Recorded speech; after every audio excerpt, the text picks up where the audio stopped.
Hello, bienvenue dans cette nouvelle vidéo. Je suis Sandrine Carl. Je suis très heureuse de t'accueillir sur Sandrine TV. Dans cette vidéo, je vais enfin te parler des stratégies de ressourcement. Je pense que c'est l'un des leviers les plus puissants que j'utilise en coaching avec mes clientes et j'espère très sincèrement que tu te saisiras pleinement de cette vidéo.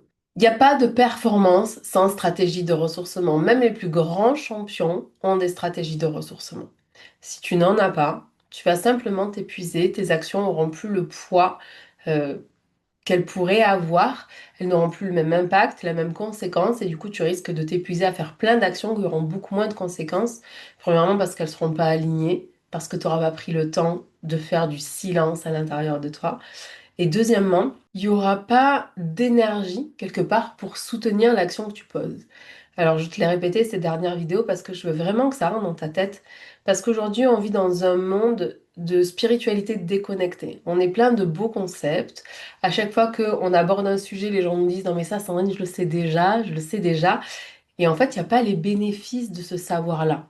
Et s'il n'y a pas le bénéfice du savoir que tu as, alors tu ne connais pas.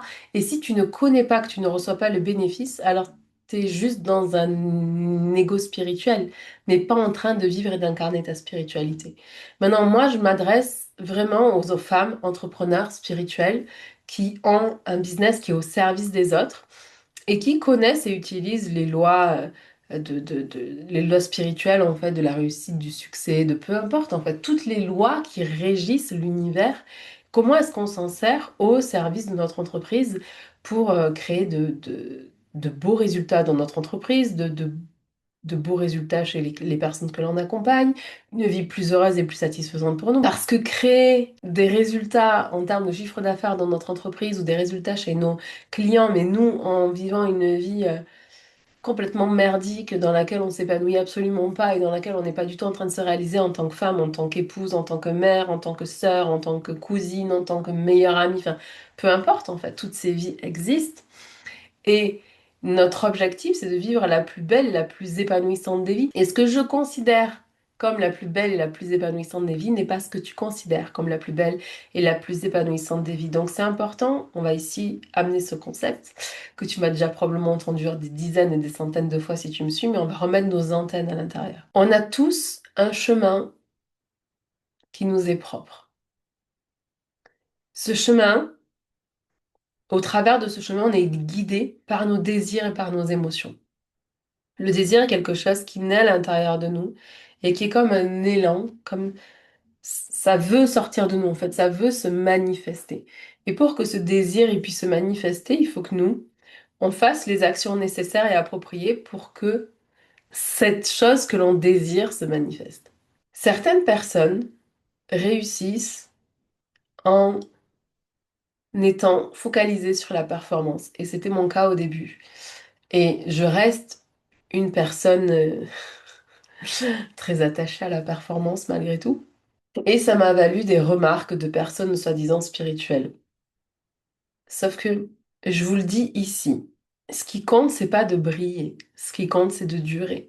Ce qui compte, c'est que chaque journée soit meilleure que la précédente, même si bien sûr, comme tout le monde, vous allez vivre des expériences qui vont être désagréables, des moments où vous allez douter de vous, des moments où vous allez perdre quelqu'un de cher parce que c'est une amitié qui se termine, parce que c'est une relation de couple qui se termine, parce que je sais pas, un de vos parents décède ou vos grands-parents, peu importe, ce sont les épreuves de la vie. Et en devenant entrepreneur, en ayant fait ce choix de devenir entrepreneur, vous avez en plus choisi des problèmes que vous auriez pu vous éviter en étant salarié.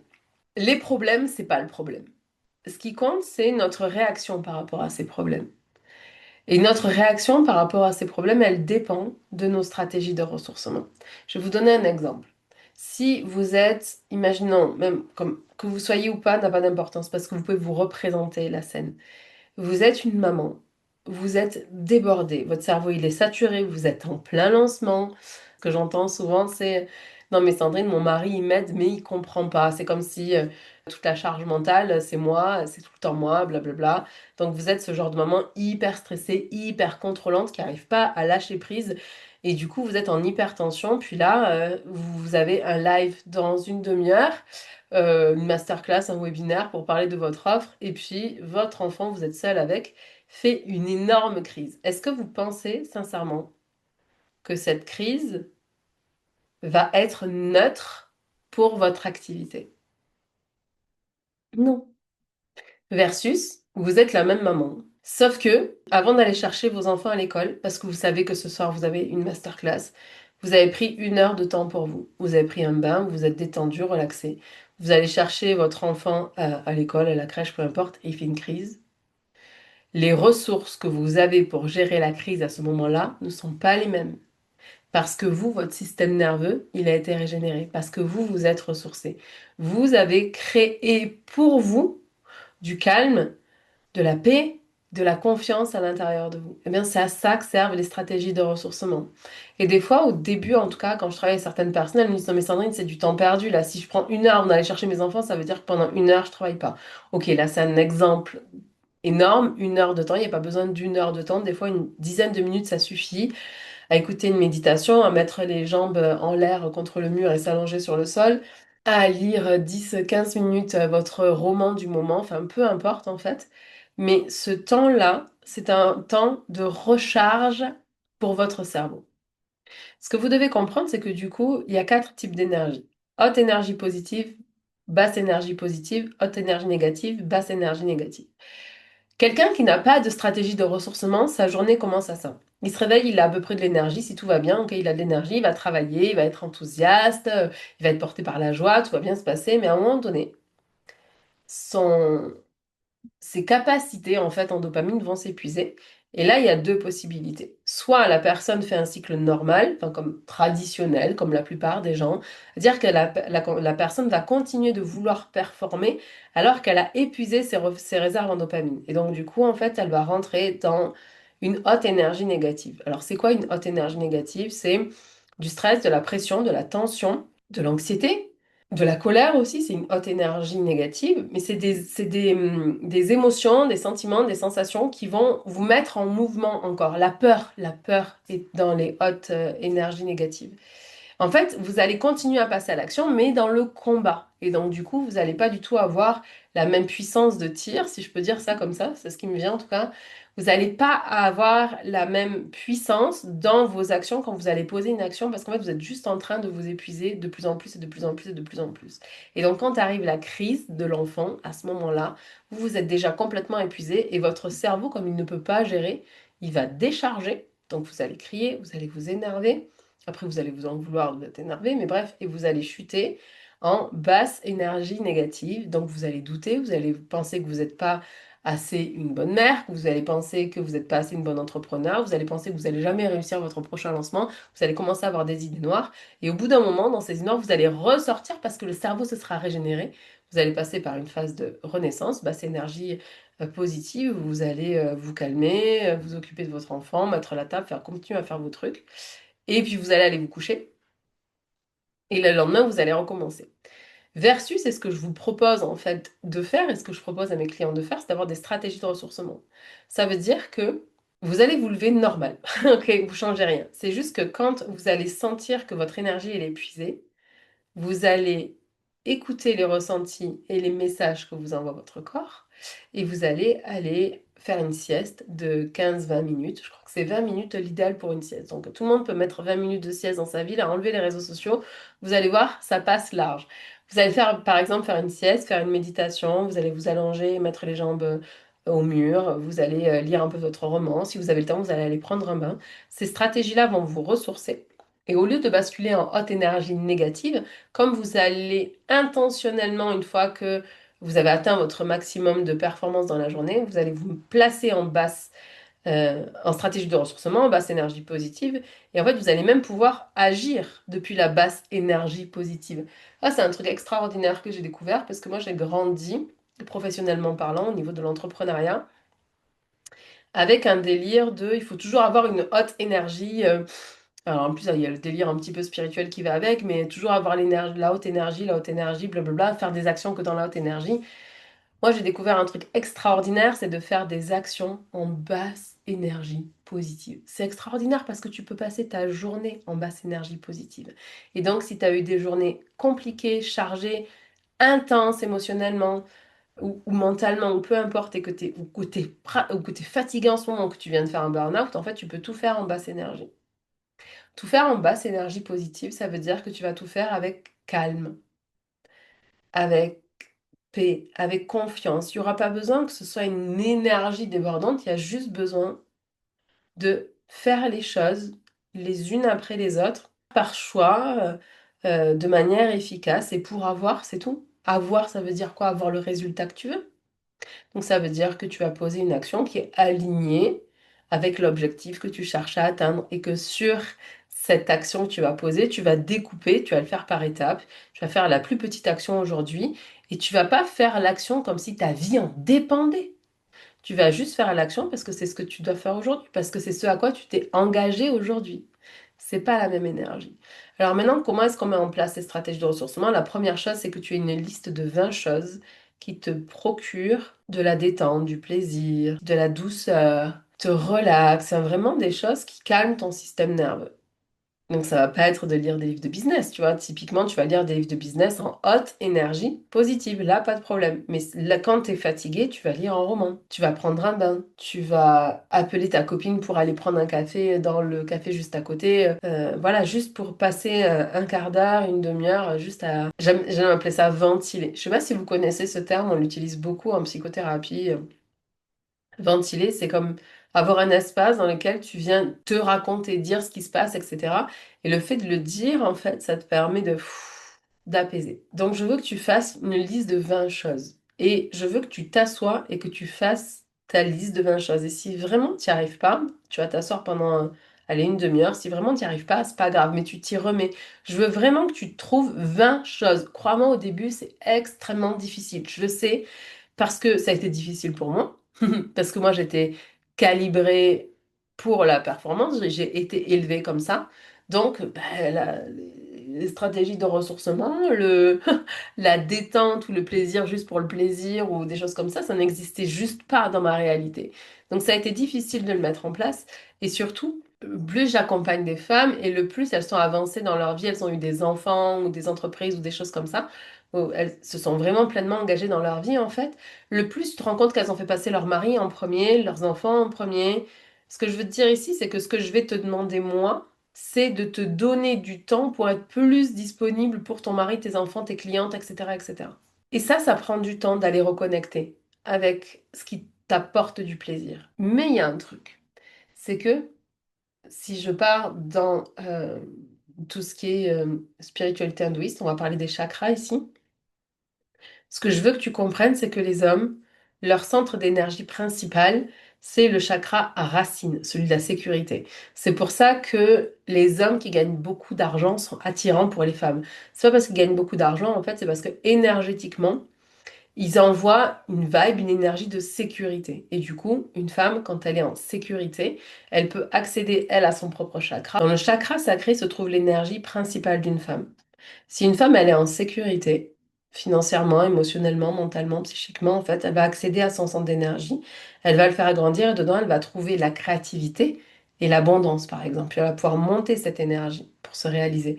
Alors que si elle est célibataire ou si elle ne prend pas soin de son énergie ou si elle n'est pas avec une personne qui la sécurise, en fait, elle va devoir descendre cette énergie dans le chakra de la racine pour se sécuriser elle-même.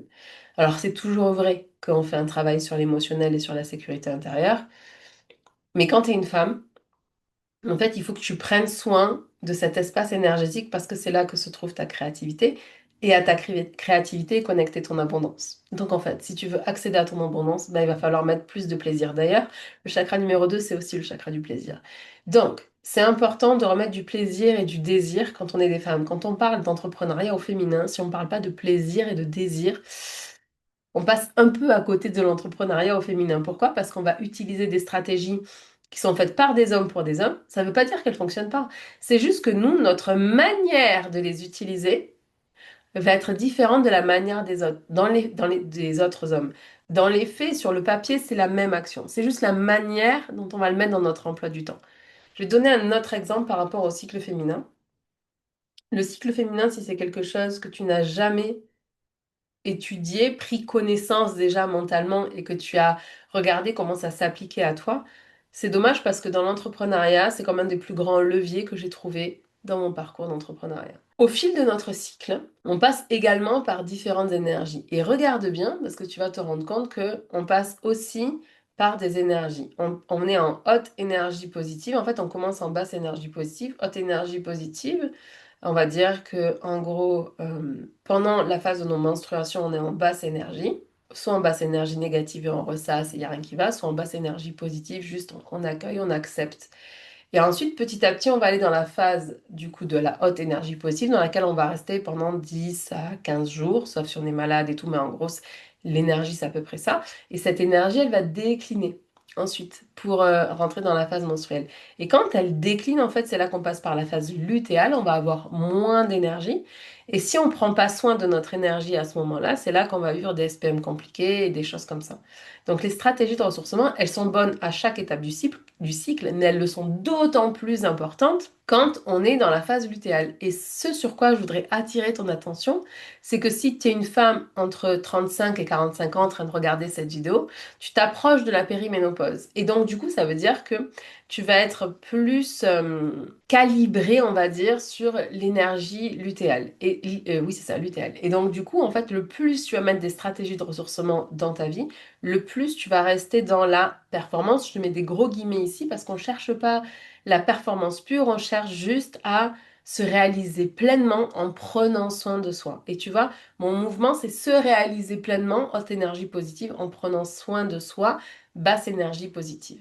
Pour moi, il y a trois raisons ici que je vois de vous partager sur la raison d'avoir des stratégies de ressourcement. Premièrement, c'est pour durer. L'entrepreneuriat, c'est pas un sprint. Ça va faire 14 ans cette année que je fais ce que je fais. Et crois-moi, j'en ai vu des gens, j'en ai eu des clients et j'en ai vu sur les réseaux sociaux des entrepreneurs qui apparaissent de nulle part, qui passent en fait et puis qui disparaissent. C'est comme des étoiles filantes, tu les vois, ils font du chiffre et pouf, ils disparaissent. Et quand ils sont en train de faire l'étoile filante, tout le monde est comme waouh, extraordinaire. Puis ils disparaissent. Mais en fait, c'est des gens qui ont fait des sprints. C'est des gens qui ont considéré le fait que briller était plus important que durer.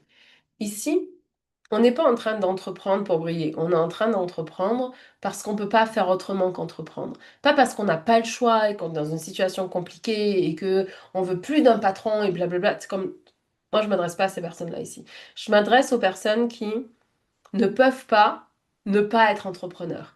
Pour eux, c'est vital, c'est qui ils sont, c'est leur ADN, ils peuvent pas faire autre chose en fait. Ils ont un but, un purpose là, comme une raison d'être, leur dharma en fait, qui les met en mouvement pour faire quelque chose, pour se mettre au service des autres, pour partager leurs dons et leurs talents. Et ce quelque chose-là en fait vient s'exprimer dans la structure de l'entrepreneuriat dans les années 2020. Point. Moi, je m'adresse à ces personnes-là. Et là, on n'a pas le choix en fait. Notre objectif, c'est de durer. Ça me fait penser à une personne que j'aime beaucoup qui se reconnaîtra, avec qui j'ai travaillé, et qui a construit toute sa vie avec la vision qu'elle voulait être en pleine santé, pleine d'énergie, en étant grand-mère. Et donc, toutes les actions qu'elle a fait dans sa vie, pour sa santé, notamment physique, émotionnelle, etc. C'était dans ce but-là. Donc du coup, elle a cumulé que des actions qui vont dans ce sens-là, versus quelqu'un qui a voulu briller et qui du coup a mis en place aucune stratégie de ressourcement, n'a pas pris soin d'elle et se rend compte à 40 ans que bah, finalement elle n'a pas pris soin de sa santé, pas pris soin de sa beauté, pas pris soin de son capital cognitif, pas pris soin de ses rêves, de ses désirs, etc., etc., et qui du coup panique un petit peu. Et bien là, c'est la même chose en fait. C'est que cette personne, sa vision, c'était pas de briller. Sa vision, c'était pas de faire un 36 ou d'avoir un, comment ça s'appelle là, quand on, un bikini gold ou quelque chose comme ça, vous voyez? Sa vision, c'était d'être en pleine et bonne santé quand elle serait grand-mère. Donc effectivement, c'est une femme qui est incroyable, avec un corps incroyable, mais son objectif, c'était pas de briller, c'était de durer. C'est pour ça que ça a fonctionné. Versus d'autres personnes qui ont passé leur temps à faire des régimes yo-yo et qui du coup en fait n'ont pas capitalisé sur l'avenir.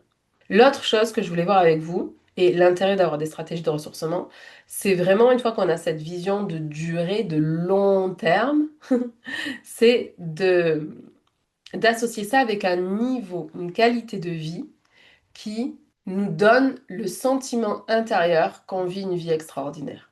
Cette qualité de vie, elle ne peut pas exister sans des stratégies de ressourcement. Et je viens d'avoir aussi une pensée, là, je viens de penser à une femme entrepreneur que vous connaissez sûrement, parce qu'elle est assez connue sur les réseaux, avec qui je discutais et qui me disait qu'elle avait des stratégies de ressourcement parce que elle allait à la salle 3 fois par semaine, soulever du lourd, qu'elle faisait ses 15 000 pas, blablabla, par jour et tout ça.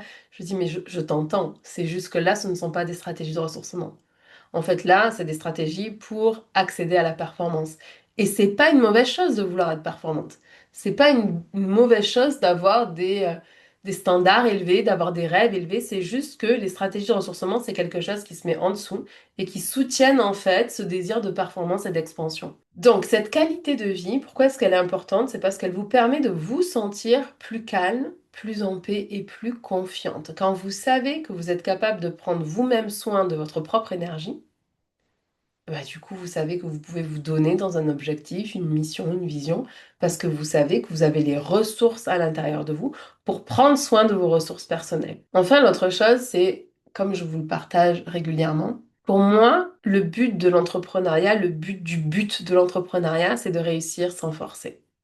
Ça ne veut pas dire sans travailler. Ça veut juste dire qu'on ne met pas une haute énergie négative pour réussir. On peut mettre une haute énergie positive, mais en fait, on va aller chercher beaucoup de ressources en basse énergie positive. Et c'est là qu'on va pouvoir dire, OK, l'art de réussir sans forcer. Enfin, la dernière chose qui me semble importante, que je voudrais vous partager avant de clôturer cette vidéo, c'est que, en fait, les stratégies de ressourcement, elles vous permettent de prendre soin de votre énergie et de votre système nerveux. Et quand on prend soin de son énergie, de son système nerveux, en fait, on a une relation au corps qui s'apaise et du coup, le corps peut soutenir le faire. Ce qui nous fait réussir à long terme, ce qui nous fait réussir à long terme avec plus de facilité, plus de joie, plus de plaisir, c'est le fait que vous êtes capable de poser des actions sans vous épuiser pendant que vous passez à l'action et d'avoir du coup une mobilité, une mobilité d'action qui est de plus en plus grande et de plus en plus grande parce qu'il n'y a pas de pression sur l'action que vous mettez. Parce que vous focalisez sur l'action que vous devez faire et vous faites cette action avec le plus de concentration, de la meilleure façon qui soit sur l'instant. Et quand cette action est terminée, vous passez à une autre action. Et il n'y a pas de pression, il n'y a pas de stress parce que votre système nerveux, il n'est pas déjà à bout de souffle. Parce que vous avez su prendre soin de votre système nerveux. J'espère sincèrement que cette vidéo vous aura apporté énormément de valeur et que vous allez mettre en place ça dans votre vie. Si vous avez de la difficulté pour mettre en place toutes les choses dont je vous parle dans ces vidéos, n'hésitez pas à me contacter. C'est mon travail de vous accompagner à entreprendre avec plus de joie, plus de plaisir et plus de facilité et de vous transmettre l'art de réussir sans forcer. Je vous aime, je vous embrasse et on se voit la semaine prochaine. Bye!